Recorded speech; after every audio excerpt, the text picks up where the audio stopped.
Thanks for joining us for day 37 of our Transformed Devotions. We're talking about learning how to be transformed in the area of our relationships. Our key verse for the whole series, Romans chapter 12, verse 2, do not be conformed any longer to the pattern of this world, but be transformed by the renewing of your mind. Then you will be able to test and approve what God's will is, his good, pleasing, and perfect will. You want to know what God's will is in any given moment? In any given relationship, in any given situation you're dealing with? I know sometimes I've said to God about something I was dealing with my kids or with a friend or with my wife, God, what do you want me to do in this situation? Help me to know what you want me to do. Well, you know what?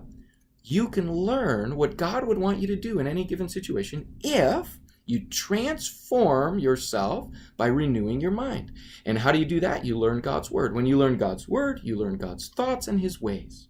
And when you know God's thoughts and his ways, then you can look at the situation you're facing with a person, with a child, with a friend, with a coworker, with a boss, with an employee, and you can say, I know what God would do. I know what God would want in this situation. And here we have our key verse, 1 Peter 4:8, above all, love each other deeply because love covers a multitude of sins. That's for our relational transformation. And we learn that love covers. Love covers. You know, there's a difference when you see an issue in somebody's life. There's a difference between wanting to kind of expose that, prod that, make a deal out of that, tell somebody about it. You know, did you notice so-and-so does this? Or having a spirit that says, I hope I can cover for that. I hope I can help that person see that changed. I hope I can overlook that. That's another way of saying it. Love overlooks faults.